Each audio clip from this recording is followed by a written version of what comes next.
In 1993, I walked into Captain Shreve High School here in Shreveport. Now, this was the start of my junior year. I had enough high school experience under my belt. I didn't really care what other people thought about me when I went to school. I didn't fit into a different clique or a different group. And so, first day of school, I was like, you know what I'm going to do? I'm going to wear a camouflage T-shirt. I go in. I get into chemistry class, which was my third class for the day. And it's, we're kind of anxious. You're trying to figure out if you're going to have friends in the class and things like that. And I walk into chemistry class. There's another dude in a camouflage T-shirt. I was like, I will be good. This is going to work out.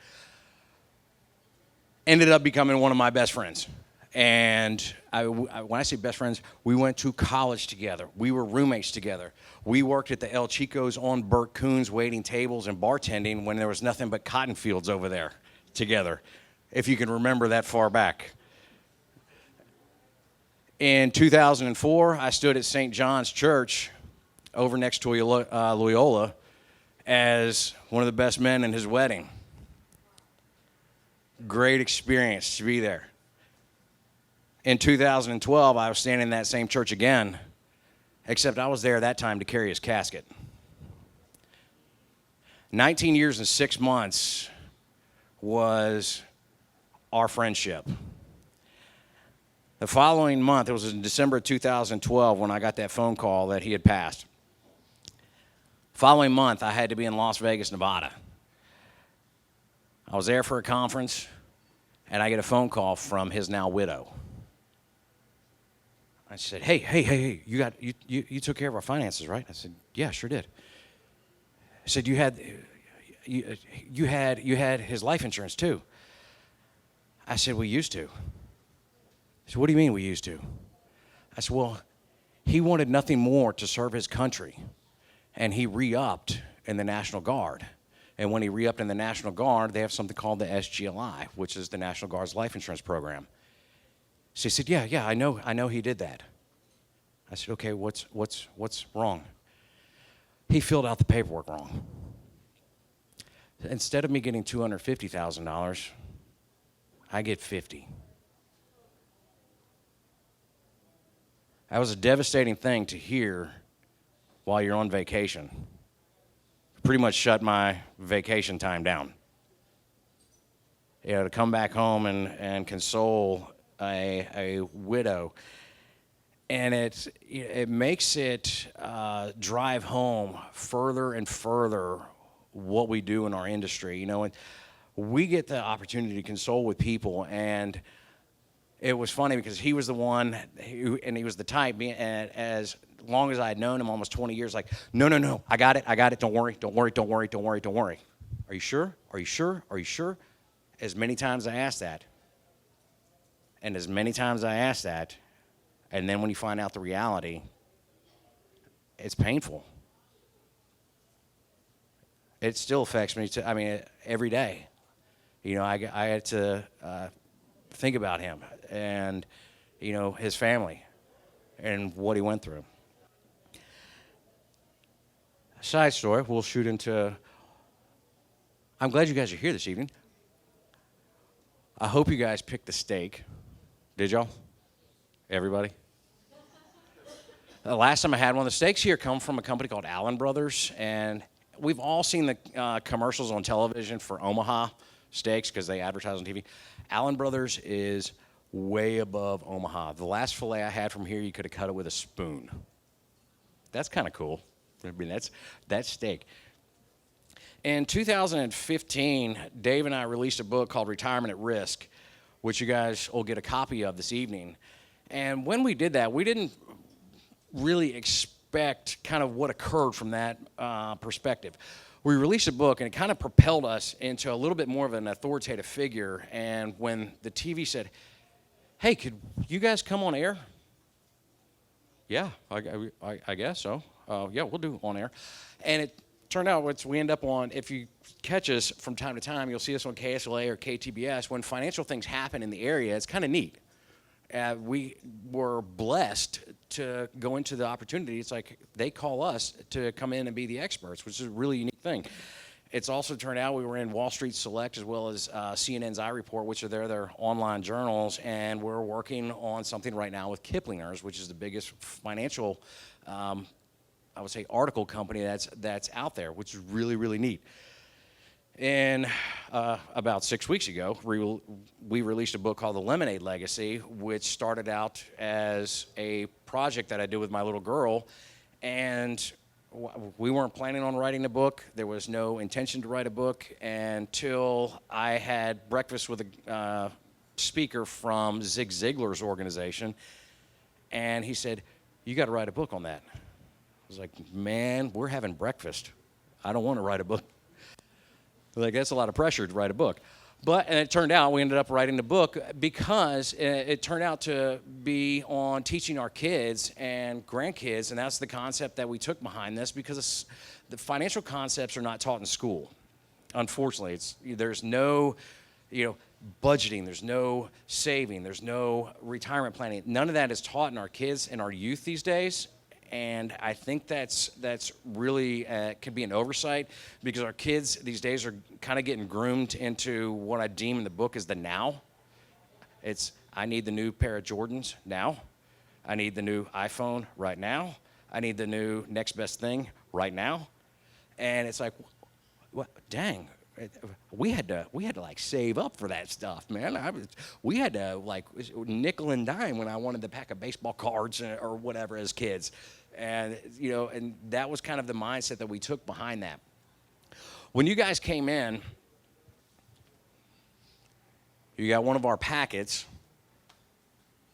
Inside the packet, you'll see there's a blue sheet. I do have to get this back. And I'll tell you why I have to get this back. If anybody's ever been audited by the IRS, it is probably the worst experience you will ever go through. I have, Dave has. If we tell the IRS, hey, we bought 20 of our closest friends dinner at Superior Steakhouse, and they said, really? Can you prove it? Yes, I can prove it. We have the sheets to prove that. Also on there are some spots. We're going to cover actually only 3 topics tonight that have been really, really 3 hot buttons as of late, and we're really going to hone in on those 3 topics. But if there's something on there that is a topic that you want any information on, just circle it and we can get you the information on that. On the left-hand side, you'll see a little bit of a bio from myself, Dave, who I'm going to introduce in just a second, as well as Jennifer Dell Coleman. She is not here this evening. She spoke to about 1,000 people on Tuesday night, one of our other advisors, along with our client services. On the right side, you'll see what we have is our proprietary trademark retirement blueprint process, and then a couple of articles behind that, and then right behind that there's a notes section. So if you want to write some notes down, which I highly encourage writing some notes down. Tonight we decided to have, we outside of the celebrity being my father being here, I've got a, who remembers Patrick Dennis? Uh-huh. Oh, yeah, he said we got 2. We had 2 celebrities. For many, many, many years, I went to Summer Grove Baptist Church, which later became Summer Grove Baptist Mall. And if you're from Shreveport, you know that joke. Well, at the intro of that, Patrick Dennis was talking, and he was given the things like, hey, turn off your cell phones. I'm going to ask you, if you have a cell phone, do me a favor, put it on silent, put it on vibrate. If your cell phone rings in here, you're in trouble. If you answer it in this room, I'm giving you the bill for dinner. And I am dead serious. I've never given the bill for dinner. So please, let me answer your phone. We're going to have a unique night. This is going to be about, I think maybe 2.5, 3 hours. I'm kidding. 7-ish, they'll be rolling some steaks or some salads out, and then they'll be bringing steaks out behind that. I would like to introduce not only Patrick Dennis from KTBS, but I get to introduce one of my best friends that's been in this industry over 47 years. I got to host a surprise party in this room on August 23rd for my parents' 50th anniversary. And they did those 50 years consecutively, which is, in today's day and age, that's really cool. It's like they did those in a row. And I flew family in from out of town, and it was a really awesome experience. So, ladies and gentlemen, Patrick Dennis and my father and one of my best friends, Dave Evans. Thank you. Sound good? Okay. Thank you for being here. I want to tell you one quick thing, because there's several people who have served in the military here. I too have served. November 8th at the Municipal Auditorium, and we have this done. This is our third time we've done this. We host an event for anyone who served in the military. And 2 years ago, we had Captain Charles Plum, who was a Vietnam War hero, got shot down, spent 6 years as a POW. He came, told his story. At that event, we had about 300 people. Last year, we had Lieutenant Colonel Oliver North. Real expensive deal, but it's our mission is to serve our community. And that was a phenomenal presentation.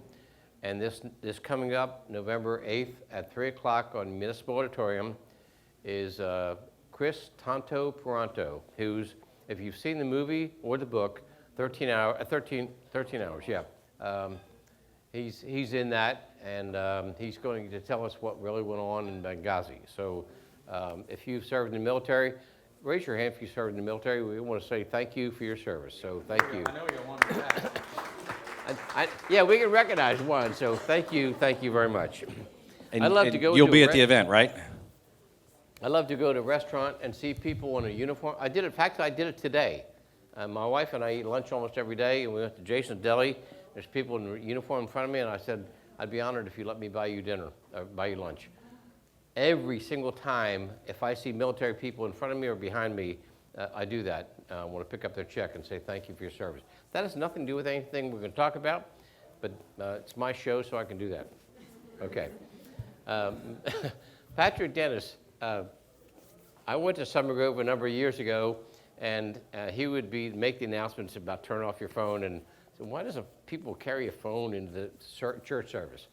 Today, sometimes now they're looking actually on Bible verses and whatever, but anyway, so he'd say, turn off your phone, your beeper, and Colin already did that. But anyway, so most of you recognize Patrick Dennis, and we appreciate his being here as our guest, and he's going to quiz us. So, Patrick? It is a privilege being here this evening. I'm not actually going to be the one talking the most. It's going to be the two of them. So as I told people before, if you want to hear me talk or anything, you can get up early tomorrow morning at 4:30 a.m., and that's when I'll be on 4:30 to 7. And by the way, tomorrow morning we'll be talking about a benefit bunco tournament for Holy Trinity Church in downtown Shreveport. So anyway, we will get to our questions here this evening. Question number one happens to be, or more of a statement also, I'm scared of running out of money and also the taxes in my retirement. Okay, we have to give you this disclaimer before we get started. Do you read that? Okay, next slide. We're not practicing out to be CPAs or attorneys. So, and that's what the disclaimer says. In the event that we visit, we have a CPA and attorney that we can actually refer you to. But we're going to give some tax advice and legal advice, but we're not holding ourselves out in those positions. Okay, what is do you think the highest tax bracket that we've seen in the United States? Anybody? Now, normally, I'm not going to take questions from the audience. I can't because I'll get sidetracked, and it will be 9 o'clock before your stakes come out here. But this one, anybody know what the highest tax bracket has been? Anyone want to guess? Because today, we're in an all-time low era. The highest tax bracket just after about 1945, was about 94%. Marginal tax bracket, 94%. You may remember we had a president who before that was a governor, before that he was an actor, and that is Reagan, okay? Reagan, as an actor, would do 2 movies a year during that time period. He got paid $100,000 in 1945 to do a movie. Anything past $200,000, he got taxed at 94%. That's not including California state tax, which is 6, which means he'd be working for nothing. So that's the highest bracket. Now, we've seen up and down, and but let me talk about how much money comes into the coffers today to pay for some of the programs that we have going on. Now, the slide we're about to show is from 2016. I'm going to give you an updated number, but in 2016, 66%, 66 cents on every dollar that came in went for 4 programs: Social Security, Medicare, Medicaid, and interest on the debt. Okay? Today, it's about 75%. So when Congress gets together and they're arguing about budgets and sharing how much money we're going to spend on whatever they're going to spend it on, they're really only arguing about 25% of the amount of money that's coming in. Here's the scary part. In 2020, we're consuming 92 cents on a dollar is going to cover those 4 items. Now here's the scary point. In 2024, interest on the debt is going to be more than we pay for the military. Let me say that again. Interest on the debt, which is $22 trillion, is going to continue to grow, is going to be more than we spend for our military, combined military, all 5 branches. Is that a little scary? But so here we only have 8 cents on a dollar to pay for everything else. What else do we have to pay for? Well, let's see. We have border security, DEA, IRS. No, we can leave We them can do out, away never with mind. them. Food stamps, Coast Guard, federal student. There's another slide after this one. It's got even more of them. Do we have a problem? Today, in America, taxes are at an all-time low. Now, I'm not going to get political. I'm just not. But when the Trump tax code came in, they lowered taxes for everyone. I'm talking about 99.9% of everyone had a raise in their take-home pay.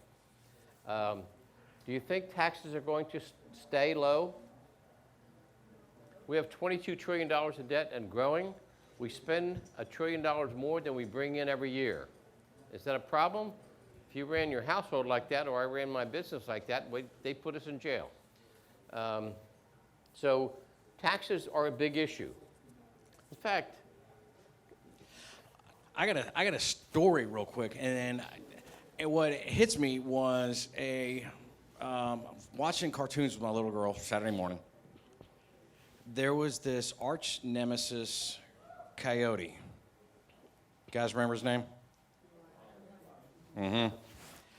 And we're watching the cartoon, and as Wiley's he's prepping a bomb. Guess where did he get it from? Acme. He's prepping the bomb, getting this thing ready, and he's working on it in a shed from Acme.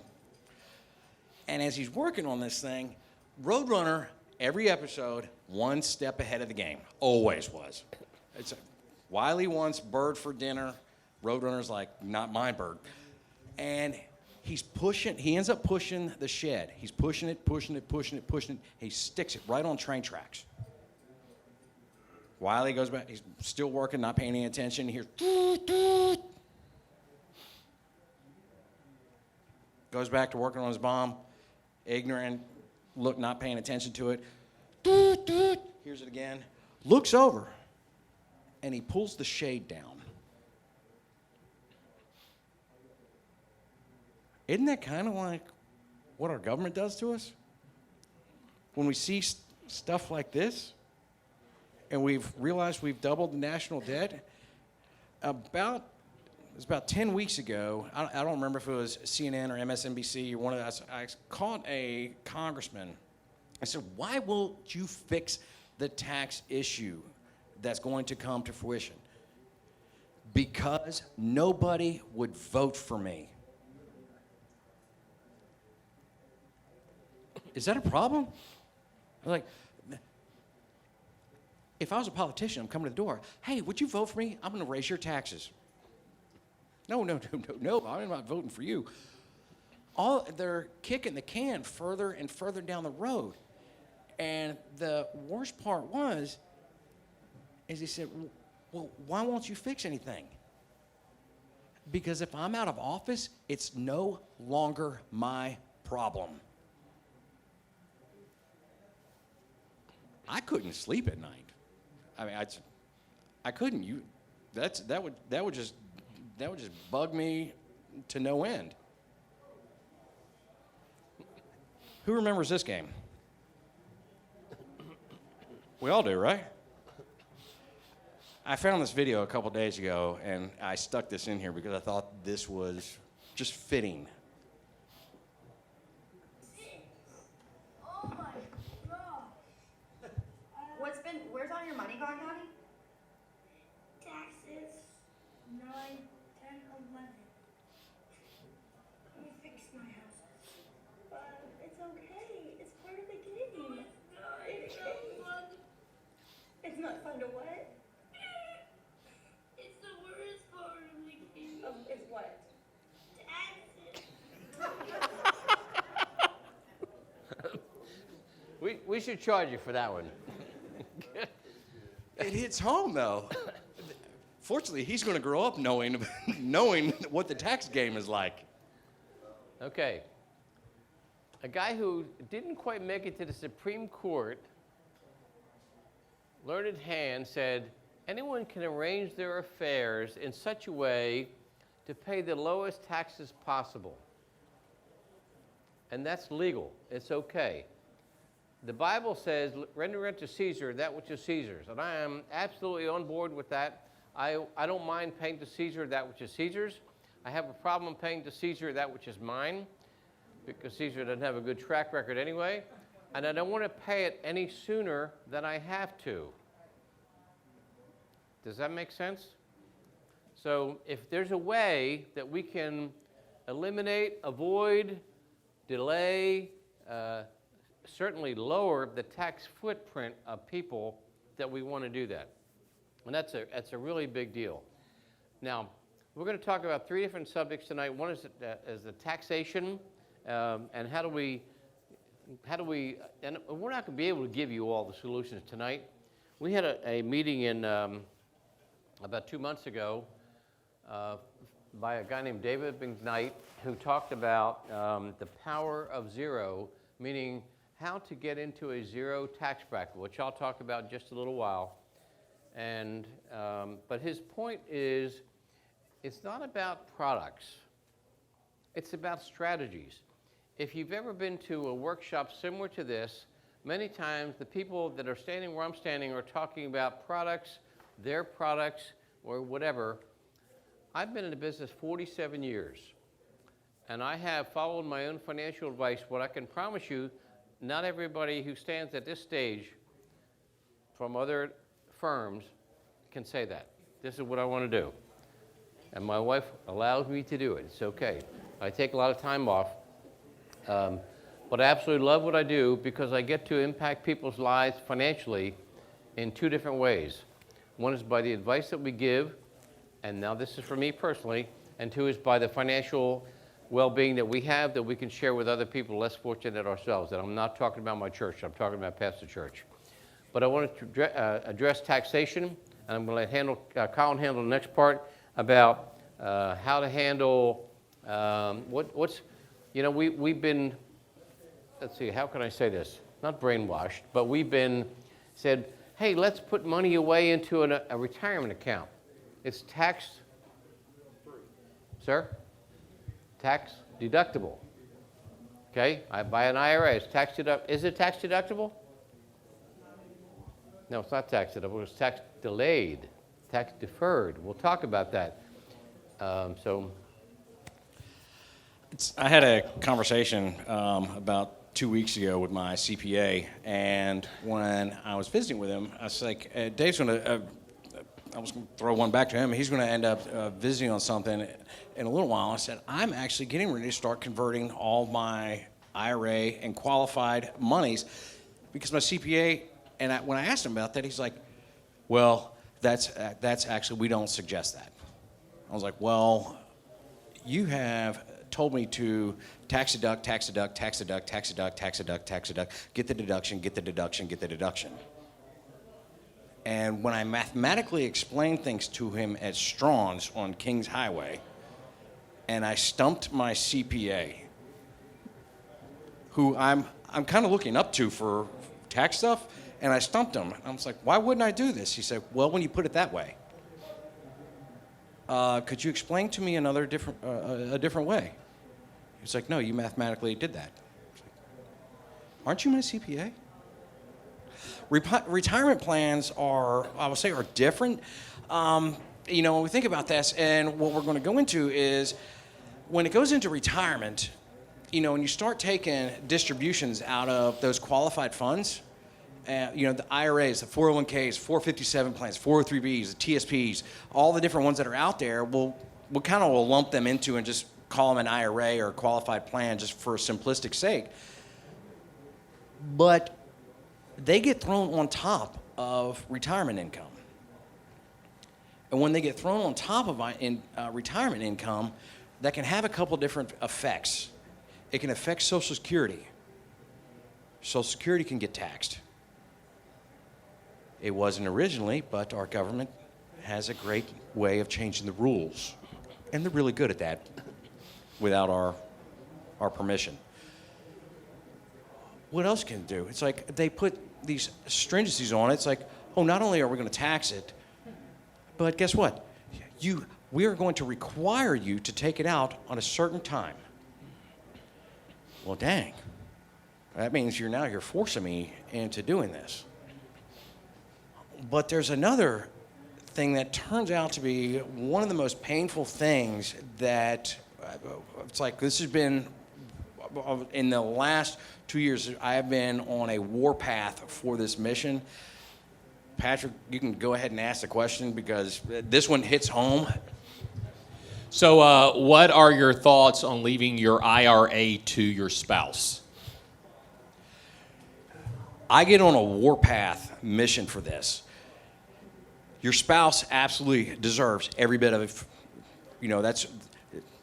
That was my man. I was a cowboy. This is my cowgirl. I'm taking care of her. She's the beneficiary. We're Louisiana. We're a community property state. She's going to get what she is due. Here's the problem, and it's a big problem. And what bugs me is a lot of advisors can't talk about it. Schmedberg Jones, Chase, Morgan Stanley, they can't. They're not allowed to talk about taxes. And it's an unfortunate thing because I think in a retirement plan, from a true retirement perspective, you have to talk about that and you have to address those things. And some advisory firms are not allowed to, and I don't really agree with that, but that's kind of what they're handed. Here's the problem with leaving a spouse in IRA. Remember, the funds have never been taxed at all. What happens when a spouse passes away? The year that the spouse passes away is the last year of tax filing of married filing jointly. The next year, the spouse files as an individual taxpayer, and the brackets are drastically different for an individual.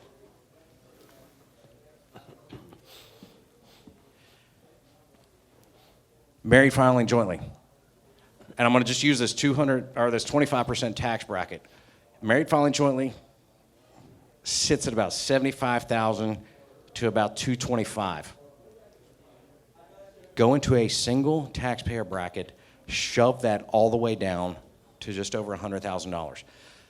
And here's why I'm hitting this home. What else happens when a spouse passes? What benefit becomes lost? Social Security. What's that spouse have to do if that income is needed?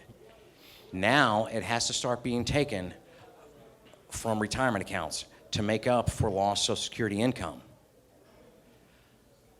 Taking it from qualified accounts goes on top of every bit of income that is the last dollars to get taxed. So that's where it can put a spouse into the highest tax bracket where she sits. I gave a workshop back in May at the Hamilton branch, which is over off of Burnt Coons, the library, and the first thing a gal asked me was, are you going to talk about taxes on retirement income? Because my spouse passed away and I'm getting hammered and clobbered because of this. It's like my Social Security is now taxed. I don't have his anymore. And now I've got to pay the taxes on our qualified funds at a higher rate. This is a beautiful plan for our government. It is. It is a truly beautiful plan, and they understand that. We got duped into it. It's like, now it's unbelievable. And are there ways around it? Yes. Dave's going to talk about that in just a second, but putting this into perspective, and the reason why I have to bring this up is, ladies, there's an 80% chance you are going to be in control of the money. Guys, let's face it, we kick the bucket first. I mean, it's statistics. We go first. 80% of men die married. 80% of women die single. Women have a 3 to 5 year lifespan after we do. This becomes a very, very big deal because us guys, like, we have to look out for. It's like, this is the love of my life. This is who I'm looking out for. In April, I gave a workshop over at Silver Star, and the couple had been into my office before. They were in 3 years ago, and my wife tells me, she's like, you got the weirdest memory when I can pick out the guy that was my GMC service advisor from 2007. She's like, oh, that's a service advisor, worked on the car, did that. How do you remember that? I was like, I don't know. Well, a couple comes in, and when I sat with them, I said, you guys were in our office in either 2015 or 2016. I said, what changed?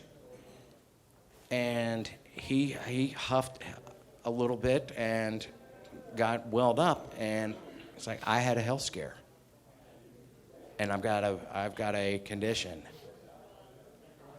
I want to look you in the eye, and you let me know that she's going to be okay. A very, very powerful moment, but it was a very, very real moment to sit with them and them to come in and go, I want you to be able to take care of her for me. It's heavy. But I was like, man, there's some weight in this room. But it was such a privilege to be able to work with them and go, yeah, I've got your back. And to watch their face when we ended up, they became clients, we're done, I was like, I've got your back. And it's like, that's all they wanted. It's like, I want to have somebody that's behind me going, I will make sure she's taken care of. I will absolutely make sure she's taken care of.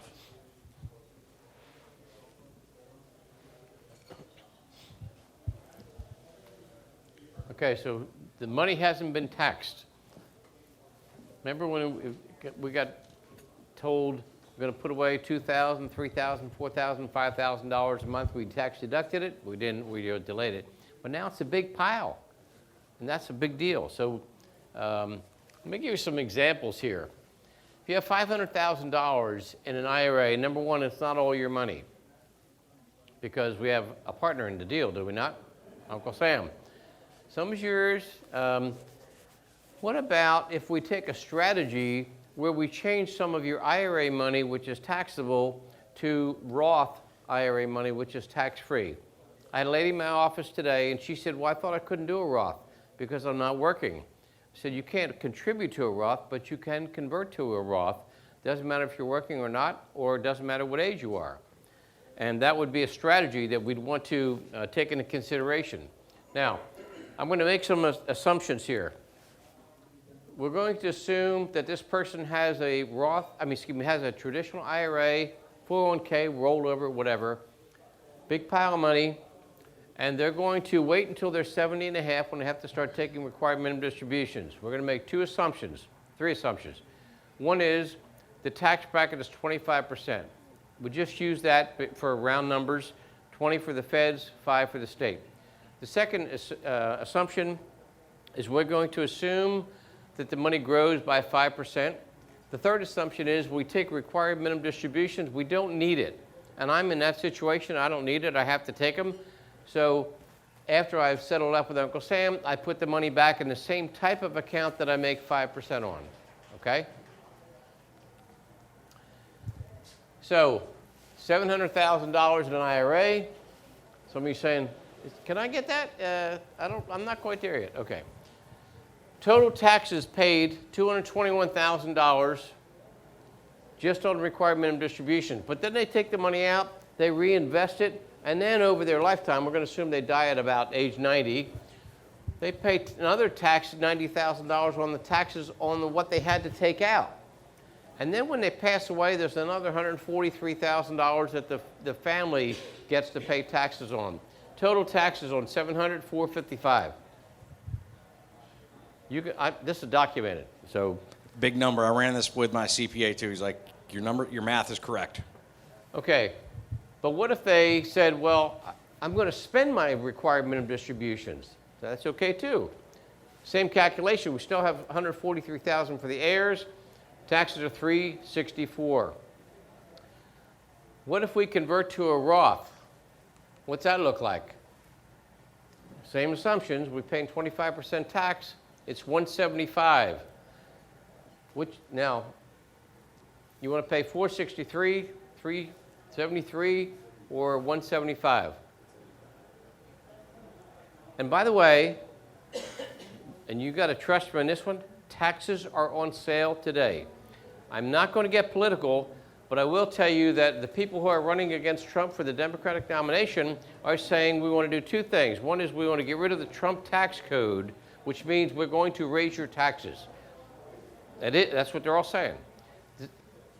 I'm not taking sides. I'm just speaking fact. The second thing they're saying is we're going to increase taxes. We're going to have to tax more people, fair share, all the other nonsense.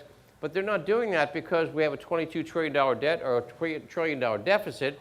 They're doing that because we want to have more programs where we give away free stuff.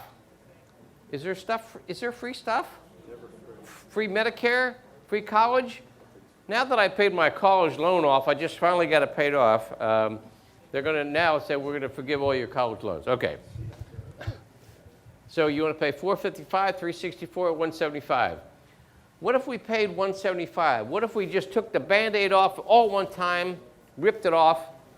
You ever have to take a Band-Aid off years ago when they used to be made with super glue? You peel it off a little bit at a time and then pull in the hairs, or you just rip it off? What if we did it all in one fell swoop? Now, for illustration purposes here, we're not doing it in one fell swoop. We'll do it over a couple of years, but we're still keeping the tax brackets and the taxation the same. What does the balance after the 175 grow to over a period of time? So we paid $700,000, we paid $175 in taxes, we have $525,000 left over. Are we okay with that math? What do you think 525 grows to by the time you're 90? You didn't need it, you spent your RMDs, and then your family gets whatever's left over. See that number down there? $1,392,000, tax-free. My dad used to use a term called more better. He said, that's way more better.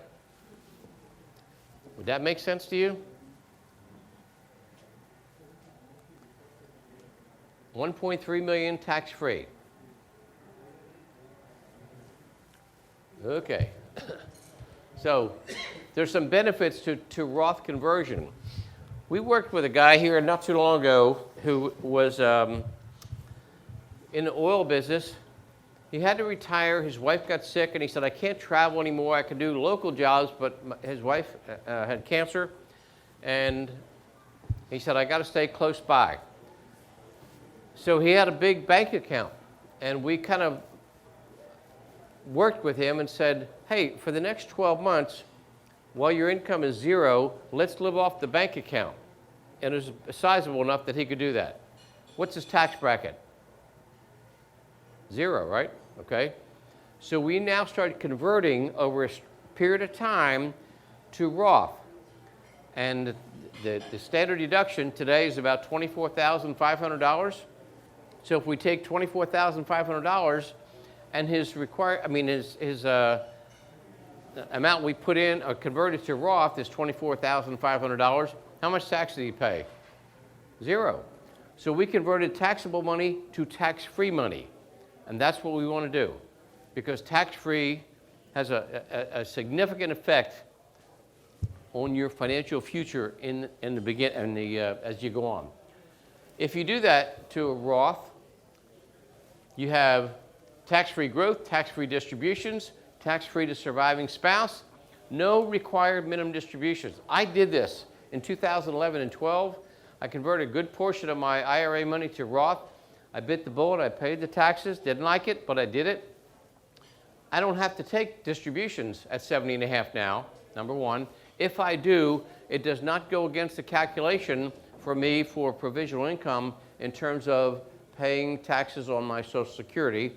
Number 3, my wife and then my son, you've met 2/3 of my family today, by the way. I only have one son. Get that money income tax free. But I don't have to take it out. But if I do, it's tax-free. Patrick? Okay, talk a little bit about for us assets. How many buckets of assets are out there a person probably has, and explain that to us a little bit. Okay. I'll tell you there's basically 3 different kinds of assets. Taxable. And what do we mean by taxable? That which is, you're going to get a 1099 for it, which is the tax form that says we paid you some interest. That would be bank accounts, CDs. You know what they are, right? Certificates of disappointment? Okay. Money market, brokerage account, stocks and bonds. So I'm going to call this, and why is this stuff pretty good? It's liquid, right? I can get to it. Most financial planners don't agree on a lot of things, but they agree on this one thing, that you should have about 6 months of income, 6 months of expenses for income in this account. Anything past here, we need to shift. Now we have tax deferred. Tax deferred would be 401k, IRA, TSP, which is the government's version of an IRA, 403b, anything that's kind of you either put money away and you haven't paid the taxes on it yet. Is it good to have $1 million in this account? You'd think so, wouldn't you?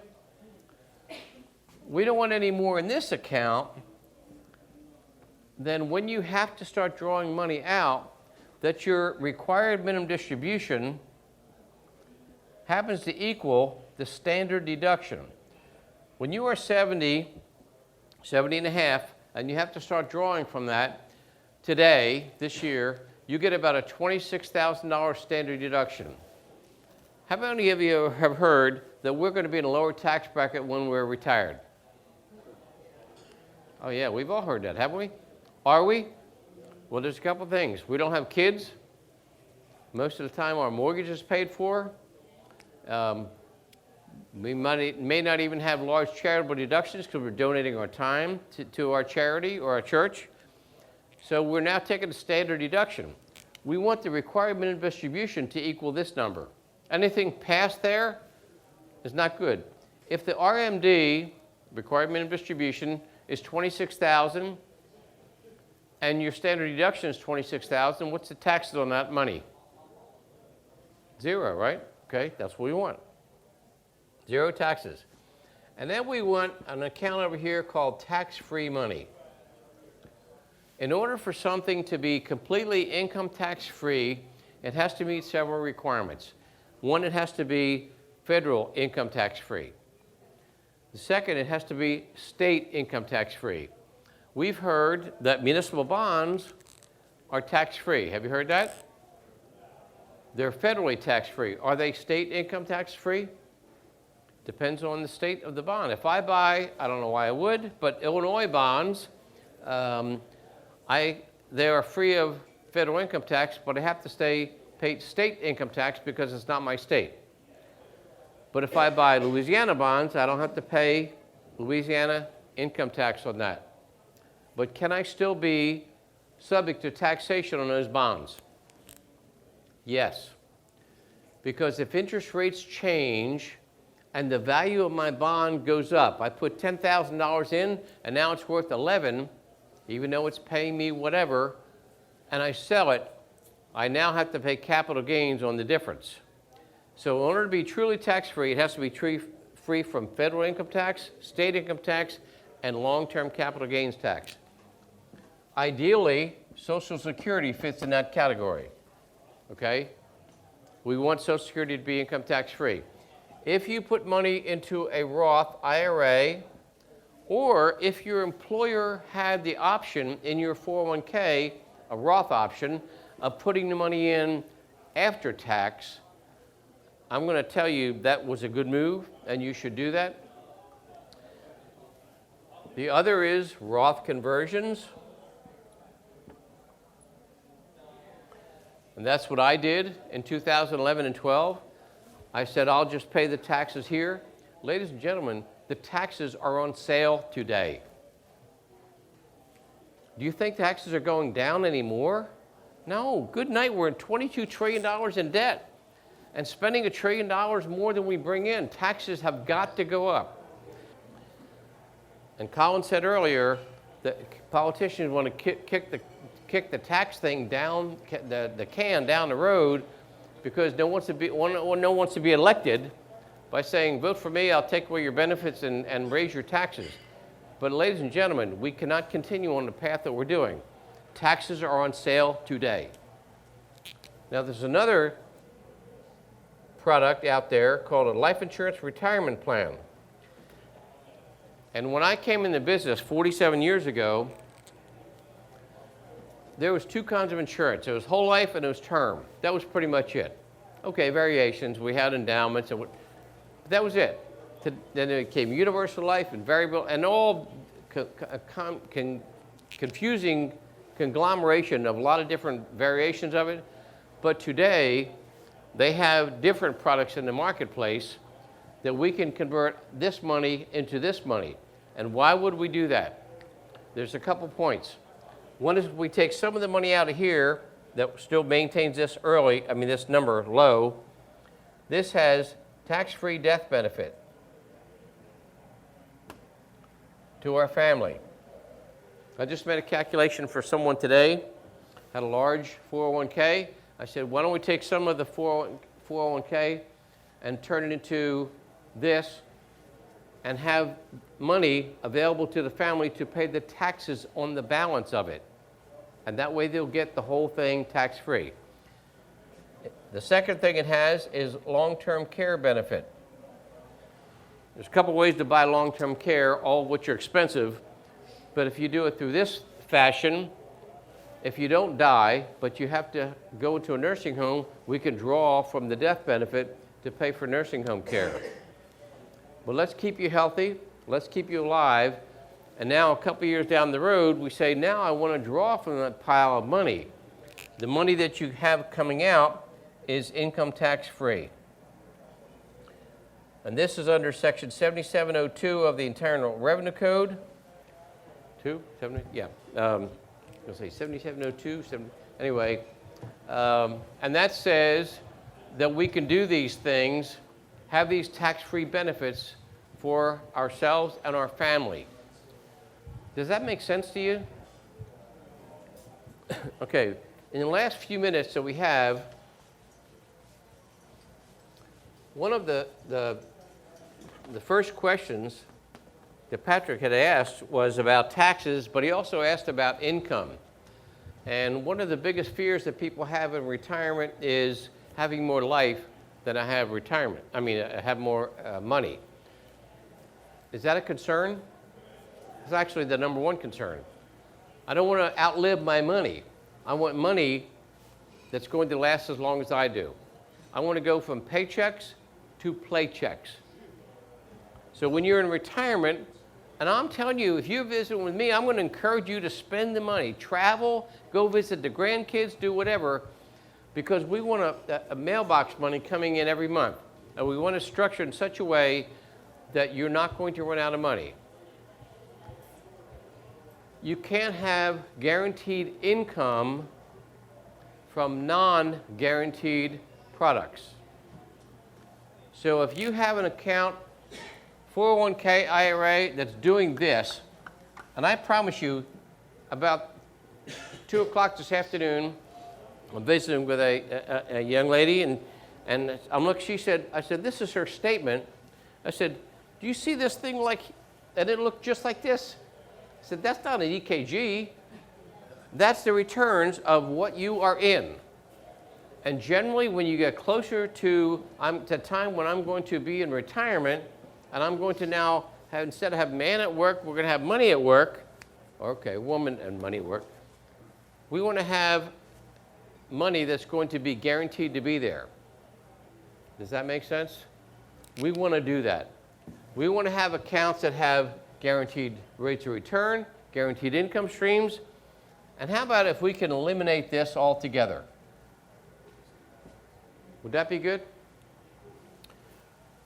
Some of the things that we do will work like this. If the stock market goes up, our money goes up. If the stock market goes down, we stay level. Stock market goes back up, we go up. Which makes more sense to you when you're in retirement? Do you want to be in the casino of Wall Street? I know everybody likes it when it's going up. Here's a statistic that's going to amaze you. How much is the stock market average in the past 18 years, from 2000 to 2018? Anybody know that number? S&P 500, and we reinvested the dividends. If you listen to the brokerage community, they'll say, oh, it's average, well, we made 17% last year. How much is the average during that 18-year time period? I can document this. Anybody want to guess? I got this wrong when an actuary asked me the question. Give me a guess. 10? Good guess, okay? Wrong, but good guess. I guessed 7. I was wrong. 4.89%. You said 4? Two desserts for him. 4.89%. That life insurance retirement plan, by the way, did 6.89% because we did this. We sat on the sidelines when the market was going down. If I were going to seek financial advice, I'd ask my advisor several questions. This is you asking me the questions, and it's okay to do that. Number one, did your clients lose money in 2008? Well, yeah, everybody lost money. The market went down just about 50% from October of 07 to about March of 09. No, they didn't. Our clients did not lose money. Number two, you asked me the question, Dave, do you have any money?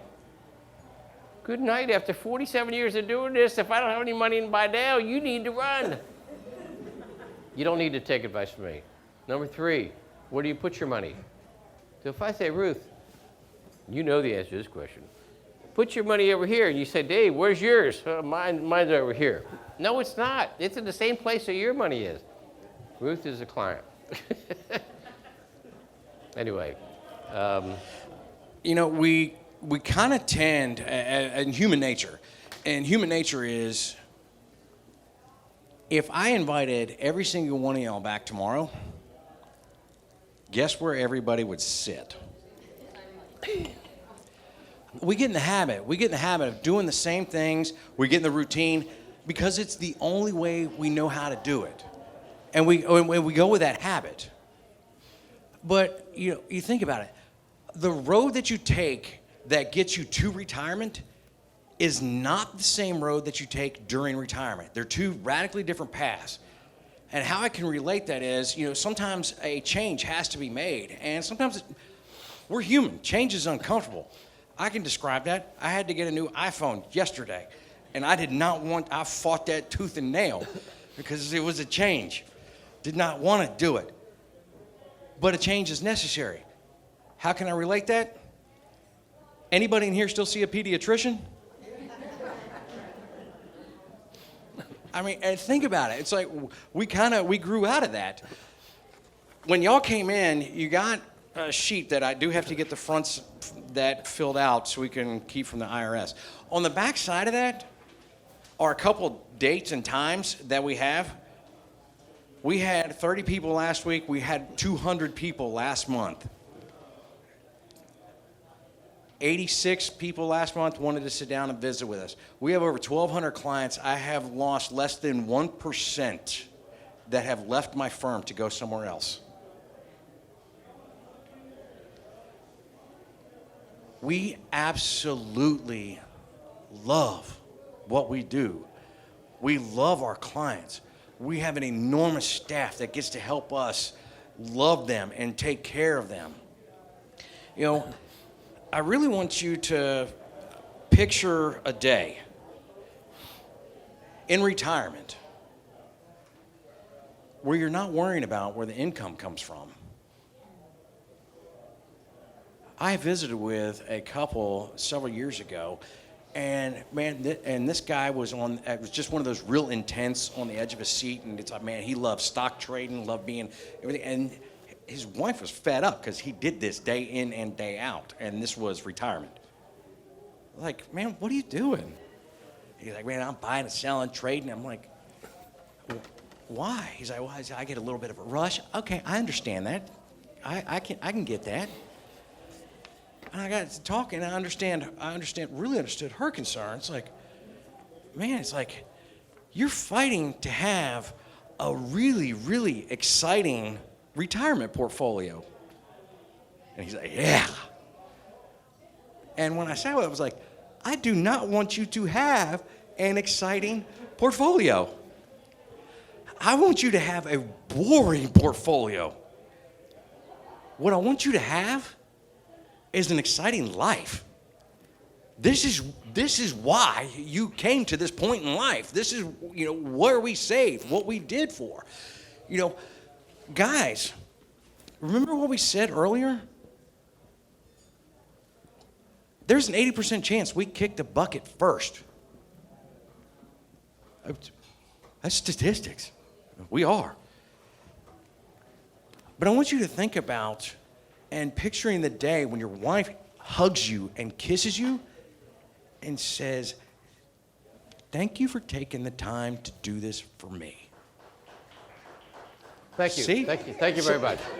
See, even they heard us. And it's real. We see this when a spouse passes away and the other spouse comes into our office, and we get to look at your wife and say, I got your back. I got your back. And we take care of that. Picture that day when that retirement income isn't the concern, and you get to serve when you want to serve. When you want to go, give with your favorite charity and work with that organization. You want to garden. You want to play golf. You want to travel. That's what it's about. That's what that time frame is for. It's for living. It's for the experiences in life. Playing with grandkids. When my little girl comes into our office, you can watch him stop everything he's doing, and she knows where the cracker stash in his drawer If is. she knocks on the door and you're in the conference room, forgive me, but all production are going to come to a screeching halt because she's coming to see Pop-Up. So, and what I want to just stress is 1 hour of your time possibly worth the next 10, 20, 30 years of your life? we're really, really laid back. When I say we're really laid back, if you don't want to visit with us, by all means, enjoy your steak. It's okay. We'll get counseling. We'll be okay. We'll have somebody come by and say, why didn't they want to visit with us? It's okay. It really is. We truly only want to work with people that want to work with us. And that is us being real. That is a fair statement. And, I don't want you to book an appointment because you feel like you have to. You don't. I want you to feel like we could truly help you. But don't be guilty of the word I wrote behind me, and that is procrastination. On the back of here, I would ask you, if you would, if you feel comfortable, pick 1 or 2 or 3 times that you think would be a time for us to visit. Vicki will come out and collect them. When you come in, she'll say, okay, you got Tuesday the 17th of whatever at 2 o'clock. She'll tell you what to bring to the office.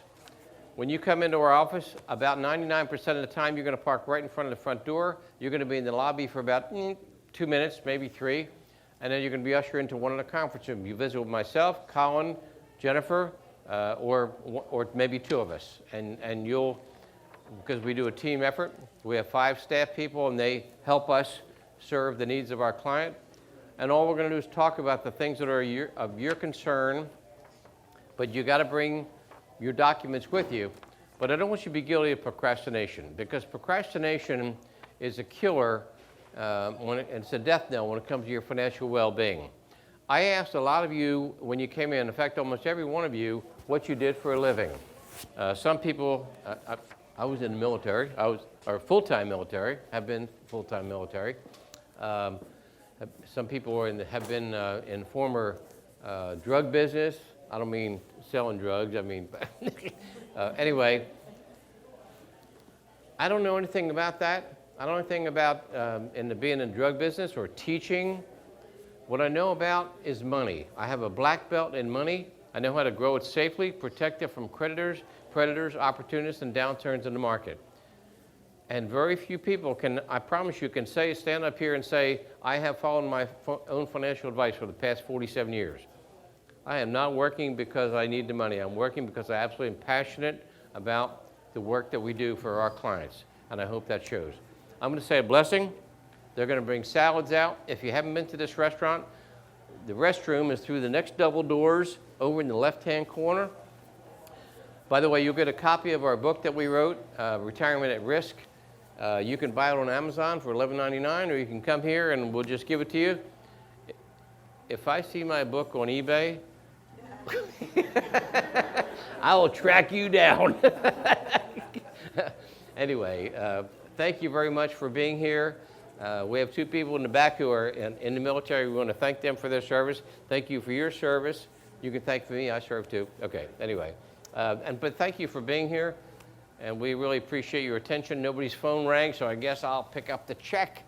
And anyway, I'm really glad to do that. So, Lord, we love you. We just thank you for this day, for this time for us to fellowship and break bread. We'd ask that you bless this food. Lord, I'd ask that you bless each person here. Grant them a safe journey home. I know in a group this size, Lord, we have people that have personal issues and family issues and even health issues. I'd ask that you'd wrap your loving arms around them, protect them, heal them where it's in your will. We know you said you'd never leave us or forsake us, so we just claim that, and we just thank you for that promise. I thank you for sending your Son to die on the cross so we might have everlasting life. And I pray in Jesus' name, amen. Ladies and gentlemen, thank you. Good job.